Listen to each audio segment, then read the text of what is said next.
Welcome to the Collective Experience by the BrwnGrlz Collective, a dynamic platform where we celebrate innovation, creativity, and the power of Black excellence. Each episode, we sit down with change makers, visionary industry leaders, and groundbreaking entrepreneurs across the worlds of fashion, tech, education, business, and more. This is more than just an interview series. It is a space where stories are shared, wisdom is exchanged, and inspiration flows. Together, we are building a community that thrives on collaboration, empowerment, and the drive to uplift one another. So get ready to meet these women redefining industries and shaping the future. This is the Collective Experience, where we take center stage.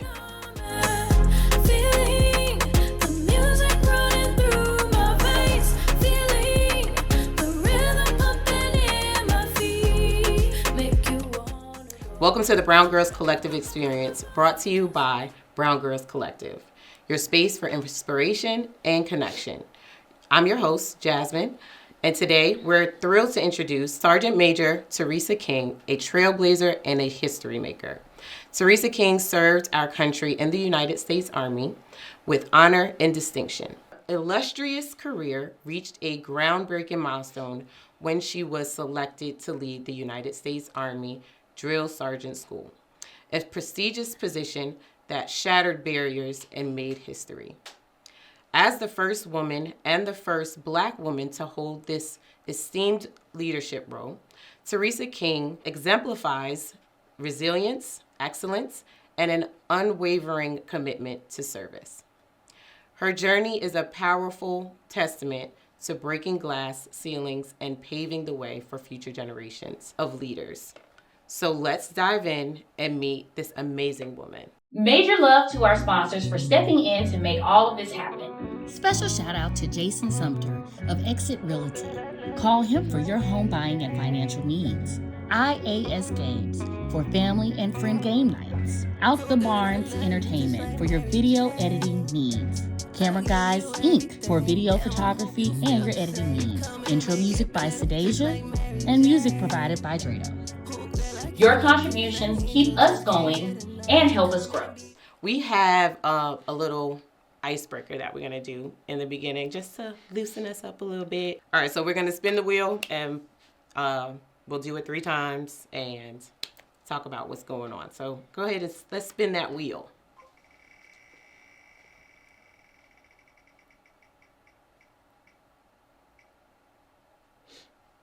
All right, so it says 50-50 or foot the bill or let them pay. Let them pay. Let them pay? Yes.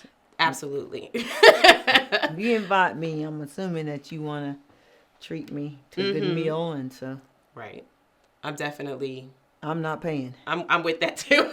You ask me out, you paying. Yeah. All right, let's spin it again.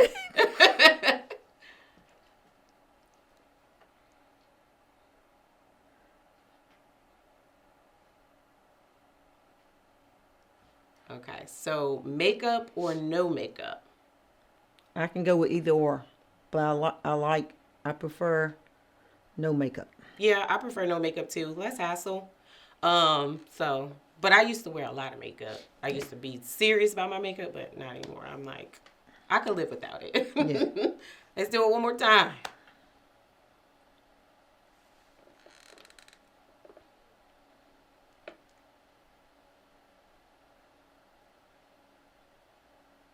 All right, so late nights or early mornings? Ooh, that's a tough one. Why is that a tough one? Because I like both.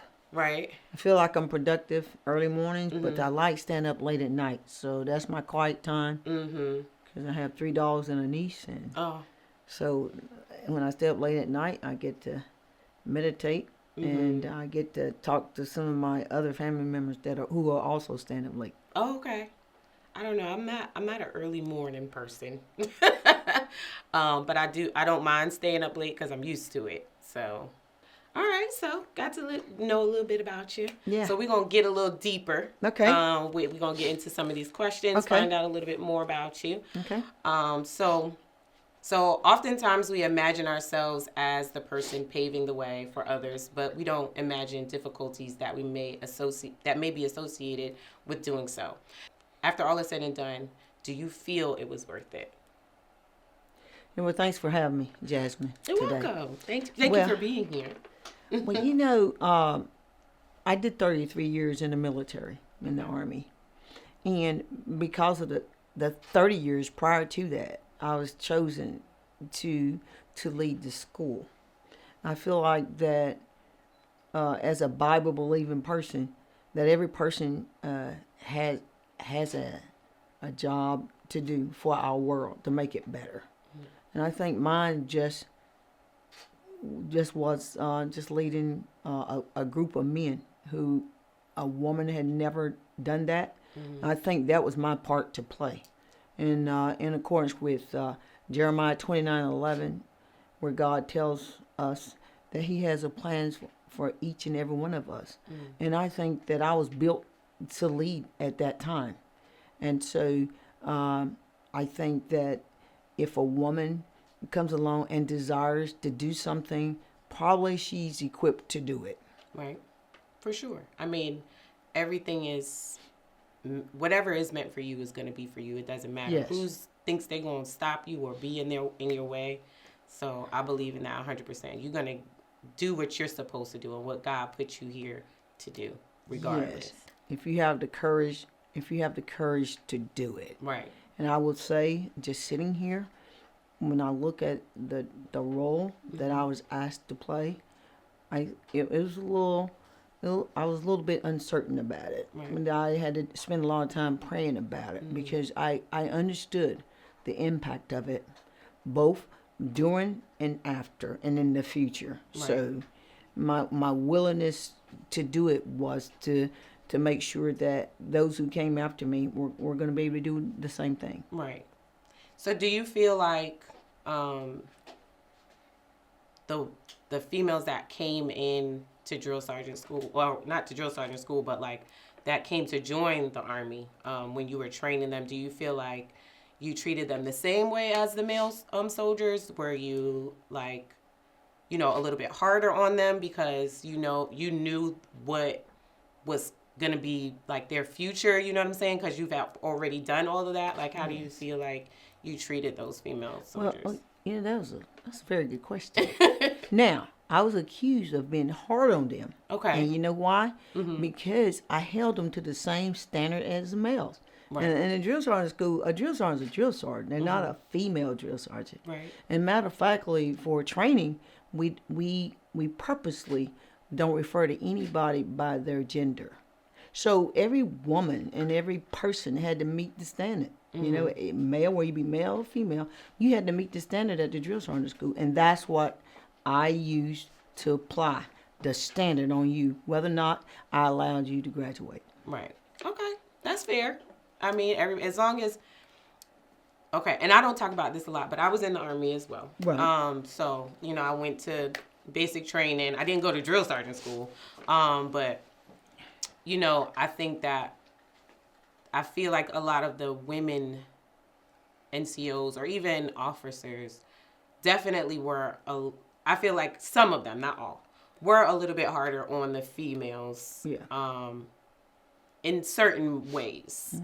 And I think now that I look back at it, I feel like, it could have been taken as a good thing. Some of them were not necessarily doing it to, to help you succeed. But some of them were. And I understand that now that they were probably trying to, just help me and make me probably be a little bit stronger in my position, or maybe they saw something in me that, I didn't see. Well, there's a lot of gender, based science that says that some things that women can't do need to be adjudicated, and I think it was. Also, there's a huge process that goes on before a person is selected to come to the drill sergeant school. Right. And by virtue of that, if you get to the school, that means that a full bird or a field grade officer has approved you to be at the school, and you've been chosen by your branch to represent them at the drill sergeant school. So any woman that make it that far is certainly capable. Right. Absolutely. Behind the scenes, there's a lot of hard work that goes into this production, and we couldn't do it without our amazing sponsors, advertisers, and crew. The first woman commandant of an elite drill sergeant school says she was suspended from her position just because she's female. And it turns out she might have been right. You had to face and overcome institutional bias like racism, sexism. What's your advice to women who feel they're being overlooked or undervalued in their fields? Yes. So I was chosen first to lead that school at a critical time. And the time was we had begun to draw down in Afghanistan and Iraq. They needed someone to reset the school in terms of making sure that every person that went to the school were trained on certain tasks. Right. And we kind of sort of pushed back a little on the garrison type skills. I mean, i.e., being able to pass the warrior tasks and battle drills and things like of that nature. And so we realized that we needed to go back to that, so that everybody that went through the school and everybody that reported to their basic combat training unit, that they were trained the same. And so when they went out to the operational units, that they could take those soldiers and take them into combat, and those soldiers were successful. Right. Having said that, being selected as someone that's qualified to do that job, not everybody agreed with that decision, and they let their voices be known. So one half of my tour, I had no issues, but the other half there was, only because there was a change of command of commanders. One commander, allowed the voices that didn't believe in women leading that type of school to become louder than the previous commander. And so for those women that feel like they've been overlooked, I just think that their gifts will make room for them. And women are so strong these days. And we've had women to attend the Ranger School, to special operations, and certainly while I was a commandant, those women, they were chosen to lead men in squads as drill sergeant leaders, and that is a prestigious appointment. Just staged right along there beside mine as the commandant. So I would say women just need to know who they are, hold their own, and I just believe that they will be where they're supposed to be if they can just stand to be blessed, like TJ said.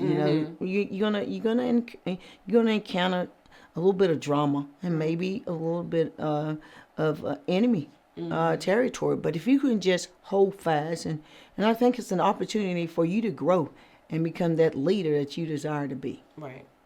You definitely have to, probably work a little bit harder, at least feel like you're going to have to work a little bit harder for your dreams to come true, especially in that type of position where it's male dominated. But like you said, as long as you do what you have to do, and you believe in yourself, of course, I'm sure, you're always going to succeed. Yeah, certainly we know that based on the statistics with our military, that everybody hadn't, accepted that a woman can lead just as good as another. And I retired in 2013 when women could not lead major commands in combat. President Obama approved that in 2014. So our military is showing you that, they're about 50-50 of people who believe that a woman can lead, but they're trying to also lead the way and putting women in those positions that are previously male dominated. And yes, you're exactly right. Women do have to go at it a little bit harder. They have to be proven, have to give proof of their ability to perform a little bit stronger. They do. That's true. Many women struggle with standing up for themselves in professional settings. What lessons have you learned about self-advocacy, and how can women apply them? Yeah, so, well, the first thing is knowing who you are, knowing that you deserve respect, and knowing that you are a leader that's been chosen to lead that particular platoon or that squad or that organization, and that you owe nobody anything other than to lead effectively and treat everybody with dignity and respect. And I think keeping that in the forefront and keeping it professional, I think that you're going to be able to show them that you are strong and that you are someone that needs to be taken serious when it comes to leadership. Right. Professionalism is important. I know we talked a little bit before we came on, and you spoke about women, doing things that probably they shouldn't, just to succeed with men and stuff like that. And that happens not only in the military, but just in professional settings, period. But I feel like that always dims your light, because nobody actually knows if you're actually good at your job or if you got that position because of the things that you did. So it's important to always be professional and make sure you do what you're supposed to do for that position regardless. And you may not get it the first time, you may not get it the second time, but you keep pushing, you're going to get it regardless. Yes, I agree with you. I think focusing on being just a leader or being a soldier is probably the best thing you can do. And just, lack of better words, just keeping your head down and staying, just being serious about your job. Right. And when you leave your job, going home to your family, not trying to find friends at work, because that's not going to work. You're going to fail.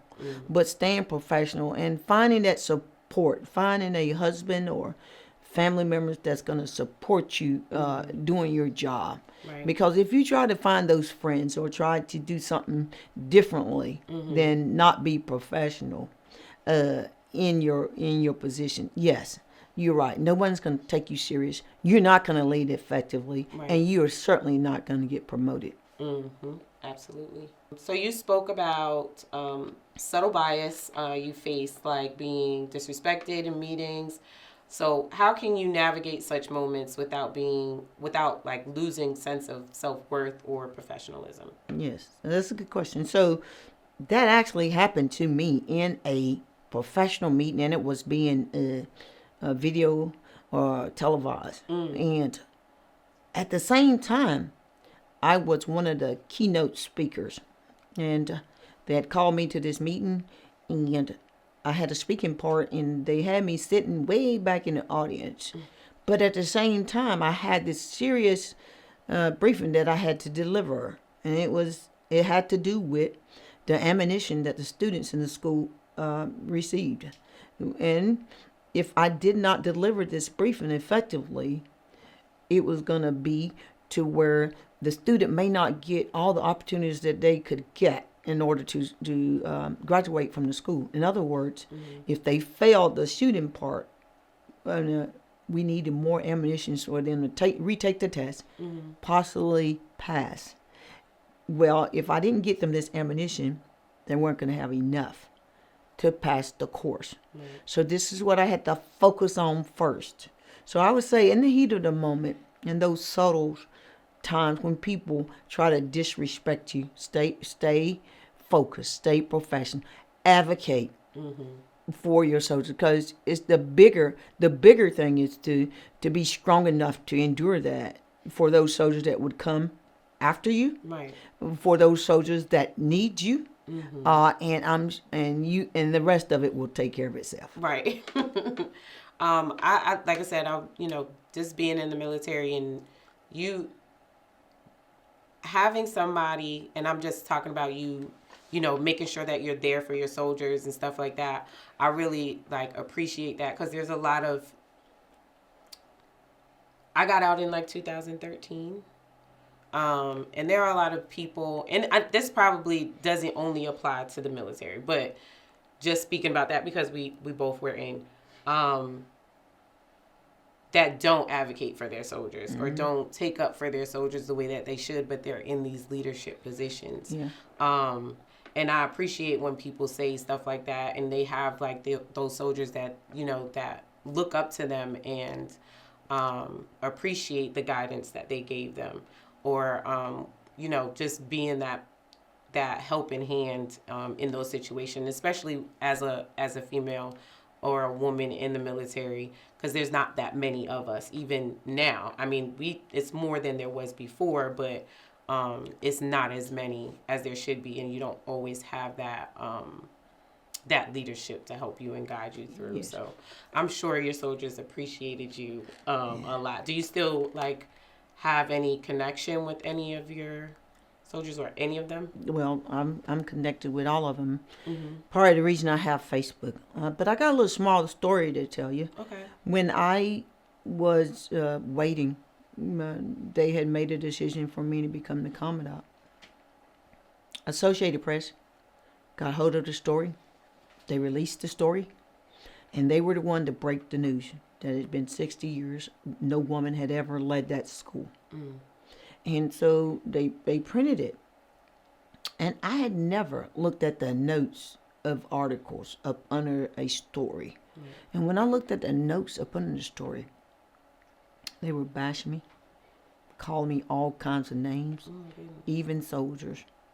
And I would go on, and I was really concerned about taking that position. Mm-hmm. But, you know, I had prayed about it. I mean, at that point, I had been selected, and there's no going back. And so I got the position. And let me just say this. I was in that job for 2 years and I think 2 months. Mm. Every day it was something. Mm. Someone's trying to disrespect me, or someone trying to curse me out, someone trying to set me up. Mm. But I had soldiers that needed equipment. They needed better working conditions. Right. They needed better computers. Mm. They needed to be listened to when they was going through their own family challenges. When they were sick, or they just needed someone to talk to. Right. And I figured that if I can just make myself available to them, mm-hmm. perhaps their time as drill sergeants can be good. Because I knew that they were going to be command sergeants majors just like me, and they were. I figured that if I could do that for them, make myself available for them, they were going to be successful. Right. And so I think as leaders, sometimes we don't need to we worry about ourselves too much. Mm-hmm. But I think if we can just put them first, as Jesus did us, that I think that we can be more successful. And I think regardless of what happened when I was the commandant, I know that I was successful because my soldiers were successful. Right. Yep. That's important. Yes. That's important, right? So you said in previous interviews that you hope your story will inspire others. So how can women turn their own challenges into a source of inspiration for others? Yeah, so what I went through, nobody should ever have to go through that. Matter of fact, my enemy shouldn't. Most certainly a woman. I think I was called to do that because somehow, through prayer, I got through that. Mm-hmm. But 12 years I fought. 12 years I fought it. And I was successful in overturning it. But it was hard. Mm-hmm. But I feel like I was built for it from the time that I was a little girl working on the farm, coming into the Army. All the assignments that I had been given, airborne assignments. That was not my first woman job. I was a paratrooper at Fort Bragg. I did some hard jobs. I was at the Pentagon doing some very distinguished things for our government. Mm-hmm. And so I think that if you can just use all your experience and know that particular situation that you're enduring, and this was a hard situation. This was a wilderness, no doubt.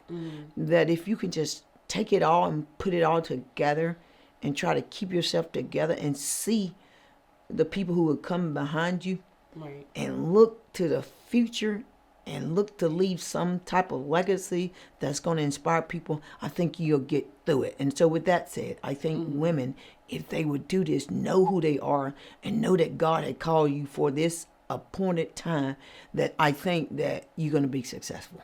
Right. So I do want to ask this, and I feel like I should have asked you this earlier. So, but like, what was there like a specific thing that made you even want to join the military? Like, what made you join the Army? Yeah. So I aspired to go to college, but we was poor. Right. We had no money, and so they have the recruiters come around the schoolhouse, and I was not gonna let farming be my life or stay in that rural town in West North Carolina. I wanted to make something of my life, and I knew that if I was going to do that, I had to leave North Carolina, and that's what I decided to do. And I said I'll do 3 years or 4 years, and when everybody does. Yeah, I'm only going to do 3. And when I did that, it was so easy, and I enjoyed it, and it was. I did so many wonderful things that first 4 years that I kept re-enlisting, and before I knew it, I was a careerist. Yeah. But I think I was called to do that, but the military made sense for me because we had no money. It was your way out. It's my way out of rural North Carolina, and I go back and visit, but I'm never going back to stay. I know that's right.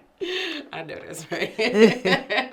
So what's one piece of advice or wisdom you would share with the next woman stepping into this space, and what's one question you'd love to ask her? Yes. Can you stand to be blessed? Are you ready to handle the good and the bad? Are you ready to make history in your own world, for your own path? Are you ready to lead people? Right. I asked more than one question. That was a lot. But that's okay. But so just to follow up with that, I just wanted to ask, so like, do you feel like you was ready for that position when you started, or did you have to kind of like gear up for it? Of course. I was the most qualified person to be in that job, no doubt. Right. Now, were other people ready? No. I think that our military could have did a better job of putting me there and helping me with the people who were not sold on it. I didn't do a good job preparing that. But the job was easy. It was the media and the people who didn't appreciate it or didn't like it. That was the hardest. Right. And trying to stay in the middle of the road and get the mission accomplished, that was very difficult. Right. So do you have any advice to give any woman that might be ready to do something like what you did? I would say get in a good relationship with God. Do not take a job unless you know for sure that you're called to do it. Make sure it's something that you love and something that you would do if you weren't even paid to do it. And be ready to face adversity. Right. And see if you can make some lemonade out of some lemons. Right. Absolutely.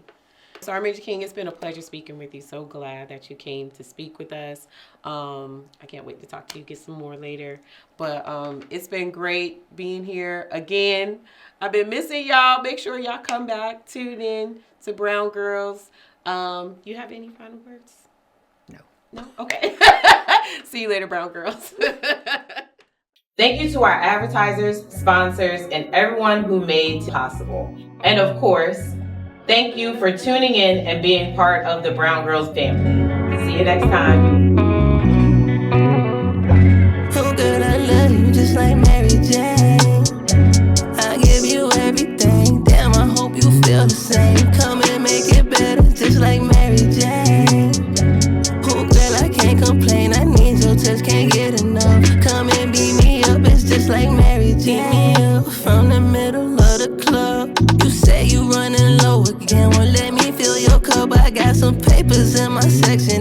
sponsors in the tuck. She been calling me Spliff Daddy, baby. Please don't gas me up. You can keep your mask, I don't want time with that. Tryna know your heart by the time we start, baby. Ain't no hiding facts. Maybe if you with it, we can start a tab. Break down them walls, you can let me in. I can be your quarterback. I'ma put our team right on the map. Oh, girl, I love you just like Mary Jane. I give you everything. Damn, I hope you feel the same. Come and make it better, just like Mary Jane. Oh, girl, I can't complain. I need your touch, can't get enough. Come and beat me up, it's just like Mary Jane. Oh, girl, I love you just like Mary Jane.